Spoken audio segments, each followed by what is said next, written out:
On the news tonight, Economic and Financial Crimes Commission arraigns a former permanent secretary for undeclared assets. Federal Safety Court to clamp down on truck owners who refuse to lash their containers while on the road. Lagos residents send SOS to Federal Ministry of Works, plus entertainment and sports. Good evening and welcome to NTA2 News at 7. I'm Elizabeth Omori. The Economic and Financial Crimes Commission, EFCC, has arraigned a former permanent secretary in the Ministry of Labour, Dr. Clement Ilo. He was arraigned today at the Federal High Court before Justice Babs Kwewumi. Vera Chumba, who was at the Federal High Court, now reports. The former permanent secretary at the Ministry of Labour, Dr. Clement Ilo, was arraigned on 3-count charge bordering on failure to declare his full assets. Dr. Ilo had on the 16th of April failed to disclose the sum of more than 90 million naira in his first bank account. He was also alleged to have kept more than $130,000 and £10,000 also in his first bank account. EFCC prosecutor Rotimi Oyedapo said the offences are contrary to Section 23 of the Financial Crimes Commission Act. When the charges were read and plea taken, he pleaded not guilty. Counsel to Dr. Ilo, Tom Awana, pleaded with the court to admit his client to bail on liberal terms because of his health condition. Justice Babs Kwewumi, in his ruling, admitted the former permanent secretary to bail in the sum of 50 million naira, with one surety in like sum. The surety must be a landed property owner within the jurisdiction of the court, with evidence of 3 years tax payment. Justice Kwewumi also ordered that the surety must submit his international passport with a deputy court registrar. He also ordered that the defendant be remanded in the EFCC custody pending the perfection of his bail terms. Trial begins on the 8th of May. In Lagos, Vera Chumba, NTA News. In line with its mandate to ensure safety on Nigerian roads, the Federal Road Safety Corps has reiterated its commitment to enforce the traffic law that stipulates flight belt trailers to lash their containers while on the road. The Corps Marshal Boboye Oyeyemi stated this during an interaction with journalists in Lagos. Rotimi Oluwagbemi has the details. The Federal Road Safety Corps Marshal Boboye Oyeyemi said he was in Lagos to assess the level of traffic situation on major highways in the state. He blamed most of the accidents on the roads to non-compliance with traffic laws, most especially by the flight berth trailers. Boboye Oyeyemi also emphasized that great sanction awaits any flight berth trailer that fails to latch its container, as act of lawlessness will no longer be tolerated. One of the areas they complain, which I will not go back on, has to do with the issue of enforcement. Enforcement is supposed to serve as deterrence. The issue of all these complaints that the fines are too much, the Lagos State traffic law is very clear. Traffic rules and regulations are made to serve as deterrent. So if you don't want to be penalized, then you stay out of trouble. Not only that, the tires are a source of concerns. The minimum safety standard is not being complied with, so I'm on full-out enforcement with them. If there's a breakdown, the law stipulates that you must display appropriate warning signs. A case where this flatbed trailer breaks down, leaves is not a replacement for reflective warning signs. Stones are not replacements or tires, and I've warned them. The FRSC boss advised motorists to drive with care and ensure compliance with traffic rules during the forthcoming Easter celebration. We have appropriate logistics, even though we still need more, but I think we have refitted our vehicles, and we have more ambulances now. We are working on procuring of motor trucks again through the World Bank. I think so far we're on course. We only need to ask Nigerians to obey the traffic rules and regulations. We are going to do the needful, deploy our personnel to the critical corridors, and ensure that we continue to bring down the crashes. He expressed satisfaction with the level of compliance with the speed limit by road users within the past 3 months of its introduction. In Lagos, Rotimi Oluwagbemi, NTA News. Officers of the Federal Road Safety Corps have been urged to ensure discipline and strict adherence to the principles guiding the organization. This was the focus at a retreat organized by the Federal Road Safety Corps Surulere unit in Lagos. The theme of the retreat is the role of special marshals in achieving enhanced public education and enlightenment. Federal Road Safety Corps Lagos State Sector Commander Hygienist Omeje, who was represented, said that the Federal Road Safety Corps had set a zero-tolerance target for itself on gridlock. He added that the retreat will help reawaken the marshals on the core values of the Federal Road Safety Corps and enable them to be alive to it. The usefulness of having a speed limiter on your vehicle, the implication of not abiding by speed limit, and having speed limiter will go a long way to regulate individual speed so that they can either voluntarily or involuntarily, once the devices is installed in the vehicle, they cannot go beyond the speed limit that their vehicle needs to go. That's why we say enhance public education and enlightenment. So we want to really improve on what we are doing, so we reach out to the larger motoring public. Speakers at the retreat stressed the need for motorists to be disciplined and less hostile to officials of the Corps. Many of the drivers do not value lives. When you value lives, you will know that these things are important. The driving, your decision, everything is very important. So I think the major reason why this is happening is because the majority of the drivers lack culture. The road users in Nigeria, you have road users that don't know anything about so much things about the law, to carry out enlightenment. And it's not something you can get in one day. It's something you have to do from time to time, not just in Lagos State. We are taking it around Nigeria. Several papers represented at the retreat. They touched on community participation in road safety activities and mass media approach to road safety culture. The Federal Ministry of Works has been called upon to quickly repair a section of the Ikmori Bridge that has caved in order to avert any form of road mishap or accident. Abolade Salame, who visited the bridge to ascertain the level of damage, reports that the bad spot on the bridge usually causes gridlock during the early hours of the day. Constructed over 4 decades ago with a length of about 3.45 kilometers, Eco Bridge, as it is usually called, begins from the Ijora end of the mainland and terminates at Akpongmo area of Lagos Island. The bridge serves dual purposes for vehicles coming from mainland en route Alaka through Ikmori to either Lagos Island, Apapa or Ijora Badia. While the bridge may still be serving its purpose though, it was discovered that a section of the bridge at the Ikmori end now poses a risk to vehicles plying that route, as the bad spot on the bridge is begging for attention. That part of the road is not okay at all, and I would like to advise the authorities to fix it before the unexpected happens. I think you have seen it already.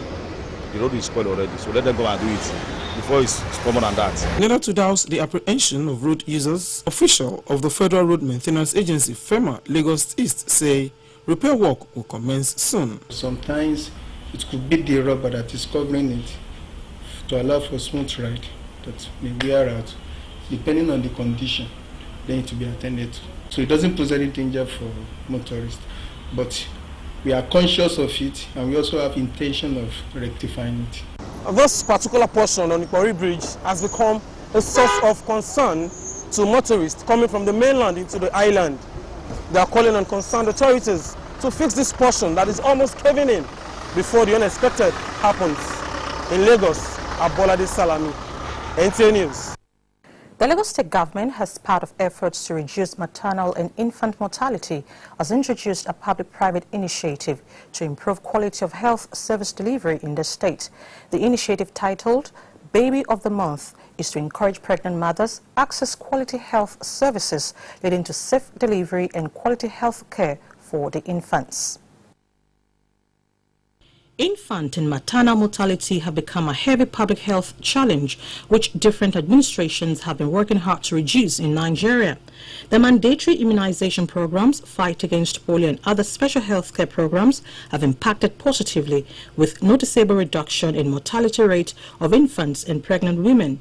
The new initiative, Baby of the Month, is a collaboration between the Lagos State government and some private and non-governmental organizations to encourage pregnant women take antenatal clinics seriously, seek help when facing health challenges, and also provide efficient healthcare services to newly born babies. The aim and objective behind it is very good.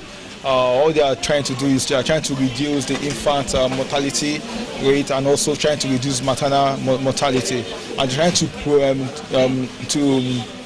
encourage good hygiene among for the mothers to the infants. So I think it's a very good development, and I wish such thing will continue. This initiative, which took off at the Island Maternity Hospital, Lagos, will move around all general hospitals in the state. The present government are doing enough to make sure that healthcare delivery is brought to the nooks and crannies in Lagos, and that is why you can see all these things. They should patronize Lagos State health service providers, that is the general hospitals and health centers. The winner of the maiden edition of the Baby of the Month arrived exactly 12:05 a.m. on the 1st of April 2017, weighing 2.5 kg. The mother, Grace Jacobs, could not hide her joy. Very, very happy, because I don't know that this is going to happen this way. I'm very, very happy. Babies at the wards received various gift items. The monthly Staff Recognition Awards for staff of NTA Lagos Network Center took place today in the station. The program, which was instituted to encourage hard work, discipline and commitment, saw a new crop of staff winning for this month of March. The overall best staff for the month was Chief Engineer Idrisu Al-Hassan of Engineering Department. I'm happy. It's enough motivation to spur me for a greater height and more responsibility. We instituted this award basically to encourage staff to bring out their best, to work hard, to be creative, to be innovative, and somehow it's paying off. Gladys Salami of News Department, Frank Egwahon Programs, Fatima Jimmy Saiki Admin, and Moji Aditsumbi of Finance Department. You're watching NTA2 News at 7. You can watch this news live on our YouTube channel, www.youtube.com/NTA2Lagos. We take a break now for some messages, after which the news continues. Stay with us. NTA2 Lagos Network Center brings you broadcast service wherever and whenever through our social media platforms, now live on just a click away. Global news, sports, business reports, politics, issues, events and happenings around the world, your favorite past and present TV programs, drama, documentaries, and for your news headlines, log on to www.youtube.com/NTA2Lagos. Watch, download, comment, and subscribe free. It's simply www.NTA2Lagos and explore our world of news and events. Available in all smartphones, iPads, and all Android phones. Like our Facebook page, NTA2 Lagos Network Center. You can tweet us at NTA2LNC. NTA2 Lagos Network Center, your reach out station.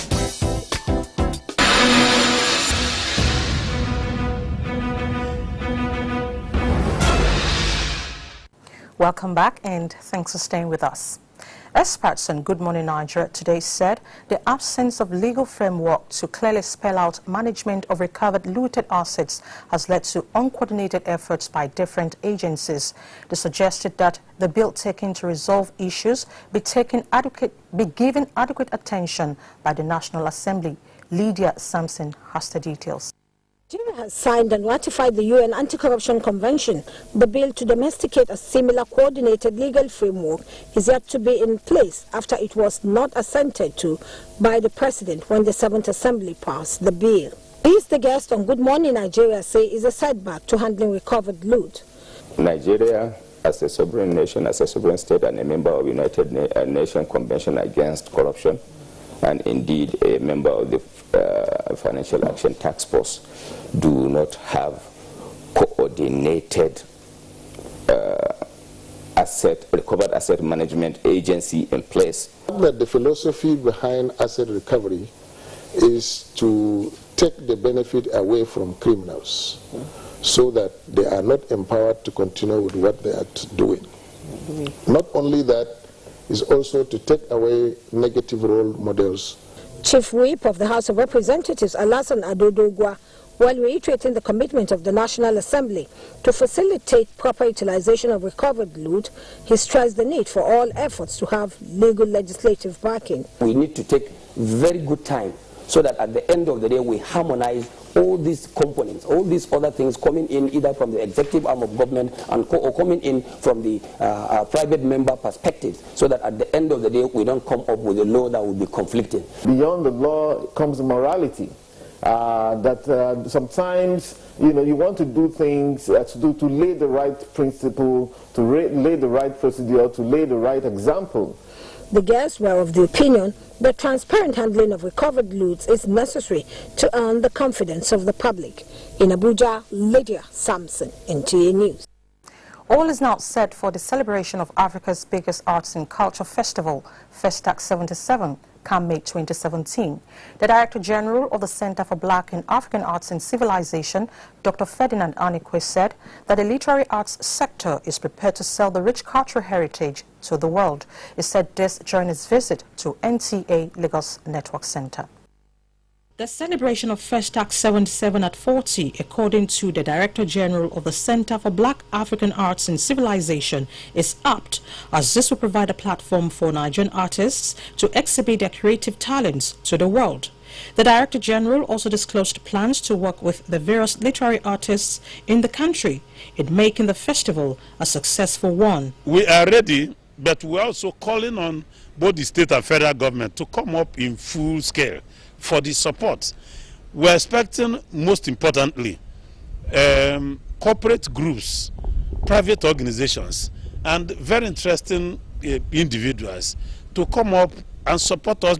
The festival will feature visual arts such as film shows, drama, poetry, music, dance, art exhibitions, fashion show, among other forms of art. So we have added other things like palm wine festival, tapioca festival. The traditional food of Africans are going to be displayed in a grand style so that people from other countries all over the world will come. Priti Okafor is the president of the Performing Musician Association of Nigeria. He says the music body is ready to work with CBAC in building a strong synergy for the promotion of the diverse cultures of the country. We're covering the art, we're covering the fashion designers, we're covering the dancers, we're covering the musicians, we're covering the literary industry, we're covering the visual artists to coordinate the whole of us, to showcase what we've been doing, to showcase our talent to all the African countries and the rest of the world. The celebration of Festac 77 at 40 will kick off at the Federal Capital Territory, Abuja, in May 2017, with several stages across the country. Priti Okafor speaks on provision of stringent laws to protect intellectual property as Nollywood stars work against child abuse. Join us for Inside Scoop on Entertainment News.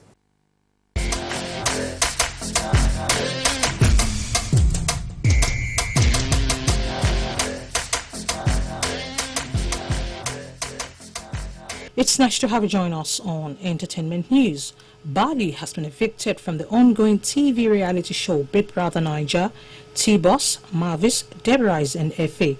were up for eviction, but Bisola replaced Bali with F.A., thereby removing F.A. from the eviction list.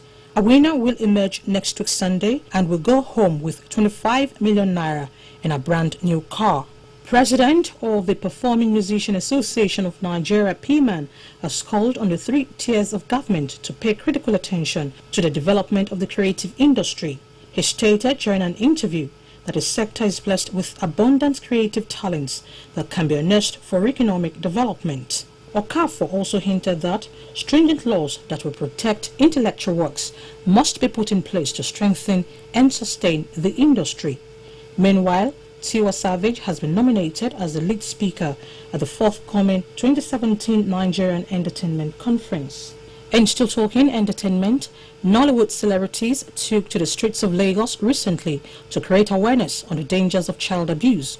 Budding actress Bola Adebayo, during an interview, called on the federal government to make the protection of women and girls priority. The entertainers are of the opinion that the protection of the girl child is the responsibility of all.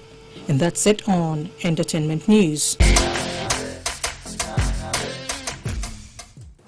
Let's now join Dende Sani on Sports Update for some sporting stories.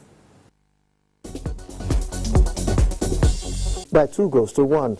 In the English Premier League, 20-year-old Wilfred Ndidi scored one of the best goals over the weekend to help Leicester City defeat Stoke City by 2-0. Ndidi now. Really good effort! Following a 6-3, 6-4 Miami Open triumph over arch-rival Rafael Nadal, 35-year-old Roger Federer has decided to take a break for 2 months ahead of the 2017 French Open, which starts off on the 28th of May. Roger Federer, who sat out the second half of 2016 to recover from a knee injury, has now won 3 titles so far in 2017. With Sports Update, Dende Sani, NTA News. Catholic faithful, students and friends of late Reverend Sister Rosemary Ifeinwa Atuebo, the administrator of the Holy Child College, Lagos, gathered to pay their last respect at her funeral mass. The mass took place at the Catholic Church of Assumption, Falomo, over the weekend. Tokide Imoliayo compiled this report. The 67-year-old Reverend Sister from Anambra State was nurtured and groomed in a Catholic family where she chose the Sisters of the Society of the Holy Child Jesus as the congregation where she lived and died in the service of the Lord. I'm going to miss her greatly. Sister Ife is a very peaceful person, and I know her for her simplicity. She was really an angel, dedicated to her work, and of course she died at work, which exemplifies and encapsulates what her whole life was about. And what matters is the impact that you have really made. So Sister Ife, she made a very tremendous impact, and she's known or will always be remembered for that. She had all of us in mind. She would always talk to us and warn us and give us good advices, and every time we want something she would always share in our joy and encourage us and make us feel very special. A well-educated and dedicated Reverend Sister contributed generously to different ministries and the church. Very gentle woman by nature, gentle. I knew her for years. Very dedicated. She performed very well when she was with the Jesuits in Abuja. The officiating priest joined family and friends of the deceased, urged Christians to hold on to God and make positive impact in the Christendom. And in fact, more important than our grief is the joy of the light that comes after the grave. Her remains was later laid to rest in Abeokuta, Ogun State. May her soul rest in peace. Amen. And that ends the news at 7. Thank you so much for watching. Don't forget to join us at 9 for the network news and 11 p.m. for a repeat broadcast of our Newsline stories. Good evening.